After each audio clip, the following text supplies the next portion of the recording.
मैं एक शिक्षक की नौकरी भी की। हम लोगों को ऋषिकेश भेज दिया पूज्य गुरुदेव स्वामी अग्रदास जी आचार्य जी ने। और फिर अब सांचौर की धरती से आपका जन्म होता है और फिर वहां से आप चल के जोधपुर आते हैं और जोधपुर के अंदर फलोदी बिश्नोई क्षेत्र गुजरात के अंदर बिश्नोई बहुत कम है जो बिजनेस करते हैं वो रहते हैं। फिर गुजरात क्षेत्र चुनने का क्या कारण था धर्मशालाओं के लिए? नमस्कार, आप देख रहे हैं विष्णु समाचार और मैं हूं आपके साथ सुरेश टाका। आज हम हैं जोधपुर के फलोदी तहसील भोजासर गांव के अंदर शहीद शैतान सिंह गौशाला, जिनके अध्यक्ष है संत बलदेवानंद जी शास्त्री। ये पहले एक शिक्षक रहे, अध्यापक। फिर इन्होंने अध्यापक छोड़ करके भगवा धारण किया और चले गए ऋषिकेश। आइए इन्हीं के मुखारबिन से जानते हैं कि क्या रहा है इनका जीवन काल। जी गुरु जी, आपका नमस्कार और विष्णु समाचार में आपका स्वागत है। जय गौ माता जय गोपाल। वैसे मेरा जन्म जालौर जिले के सांचौर तहसील में सूराचंद गांव में जन्म हुआ और बाल्यकाल की पढ़ाई कुछ गांव में की, फिर हाड़ीचा में, और उसके पश्चात मैं एक शिक्षक की नौकरी भी की। और 2003 में वो नौकरी छोड़ करके और 2003 के लास्ट में परम पूज्य प्रातस्मरणीय पूज्य सदगुरुदेव स्वामी भागीरथदास जी आचार्य जी का मुझे पावन सानिध्य मिला। और ठीक 5 महीने बाद पूज्य गुरुदेव ने हमें जूनागढ़ आश्रम में भेजा। कुछ समय जूनागढ़ पढ़ाई की, लघु सिद्धांत कौमुदी व्याकरण की, और उसके बाद में हम लोगों को ऋषिकेश भेज दिया पूज्य गुरुदेव स्वामी अग्रदास जी आचार्य जी ने। और जीवन काल मेरा गुरु जी के पावन सानिध्य में बीता, और उसमें हमारे साथ में आचार्य सुदेवानंद जी और मैं दोनों साथ में लगभग 7 साल तक पढ़ाई साथ में की संस्कृत के माध्यम से।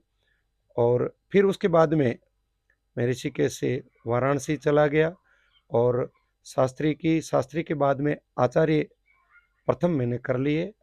और पूज्य गुरुदेव के कर कमलों के द्वारा 2008 के लास्ट में मुझे ये भगवे वस्त्र गुरुदेव ने हमें दिए, और आज तक पूज्य गुरुदेव का पावन आशीर्वाद हमारे ऊपर है।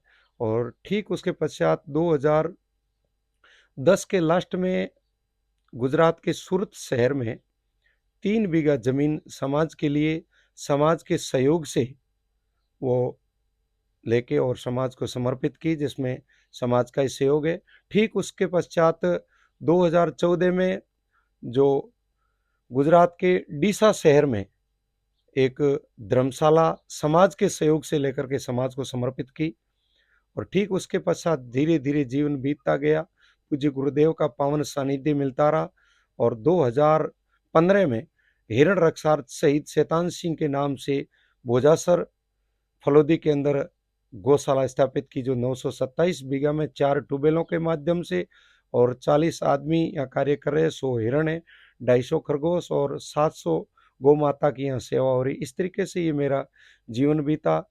और पढ़ाई करने के बाद में गुरुजी पूज्य स्वामी भागीरथदास जी आचार्य जी के जीवन काल के अंदर जो भी बातें थी वो उनकी एक मैंने पुस्तक बनाई गुरुजी के ऊपर, स्वामी भागीरथदास जी आचार्य जी का जीवन परिचय।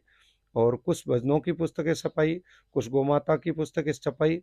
इस तरीके से जीवन में गुरुजी का पावन सानिध्य मिला और अनेकों कथाएं शब्दवाणी के माध्यम से, भागवत की, रामायण की, नैनीबाई की, मायरे की, इस तरीके से मेरा ये जीवन काल रहा। सर, आपने एक शिक्षक थे, आप एक अध्यापक बने, फिर आपने पढ़ाई छोड़ी, राजीव गांधी में आपका चयन हुआ था, फिर आपने छोड़ने का क्या रीजन था आपका? बस पूज्य गुरुदेव का कई बार मुझे दर्शन हुआ, और मेरा जहाँ जो भी नौकरी लगी हुई थी वहाँ कट्टरपंथियों का बाहुल्य क्षेत्र था, और मेरा मन वहाँ से ऊब गया था। इसलिए मैंने ये भक्ति का रास्ता ढूंढा, और बाद में पूज्य गुरुदेव का ऐसा सानिध्य मिला कि मुझे उस पढ़ाई से वंचित तो रह गया, लेकिन आगे मुझे संस्कृत की पढ़ाई से भागवत का ज्ञान हो गया। इस तरीके से जीवन बीता। और फिर अब सांचौर की धरती से आपका जन्म होता है और फिर वहां से आप चल के जोधपुर आते हो और जोधपुर के अंदर फलोदी, फलोदी के अंदर फिर भोजासर ही एक क्षेत्र गौशाला का चुनने का क्या रीजन था? देखिए 2013 के अंदर भोजासर के अंदर श्री गुरु जम्बेश्वर भगवान का मंदिर है। पूज्य गुरुदेव स्वामी भागीरथदास जी आचार्य जी की पावन कृपा से, पूज्य गुरुदेव के आशीर्वाद से मुझे और सुदेवानंद जी महाराज दोनों को यहाँ भोजासर में कथा करने के लिए भेजा और यहाँ कथा की मंदिर की और मंदिर का उद्घाटन पूज्य गुरुदेव के पावन कर कमलों से हुआ। और उस समय यहाँ भोजासर में लगभग 4000 बीघा भूमि गोचर की है। तो यहाँ ये जगह देखी और फिर इनको चिन्हित किया, गौशाला खोल दिया। इस गौशाला के अंदर हमें ये भी सुनने का मिल रहा है कि ज़्यादातर पैसा गाँव के साथ-साथ बाहर जो लोग विदेशों में या अपने राज्य अन्य राज्यों में रहते हैं, वहाँ से भी आता है। तो मतलब कहाँ-कहाँ से आपका इसमें आय होती है गौशाला के लिए, गायों के लिए?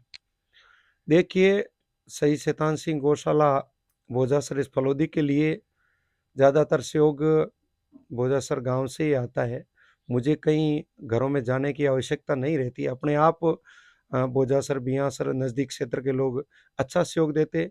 फिर भी कलकत्ता, बेंगलोर, मुंबई मतलब आउट ऑफ राज्यों से मुझे जाना पड़ता है।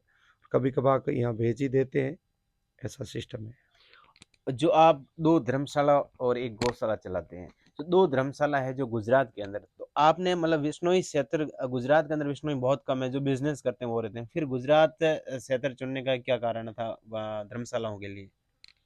देखिए, मेरा 2009 से 2008 से मेरा लगाव सूरत से था और सूरत में लगभग उस समय 5000 प्रवासी व अप्रवासी रहते थे और उन लोगों का भाव था और उस भाव को देखते हुए सूरत में जगह ली।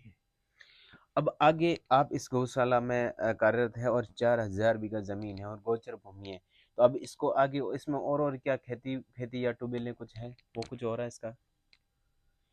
देखिए, सही शैतान सिंह गौशाला भोजासर में 4 ट्यूबवेलें हैं और वर्तमान में 200 बीघा में खेती की हुई है और 70-80 बीघों में लगभग सीवण घास बोई हुई है और अच्छी खेती भी होती है। गोचर भूमि है। 927 बीघा गौशाला के कवर में वर्तमान में जमीन आती है।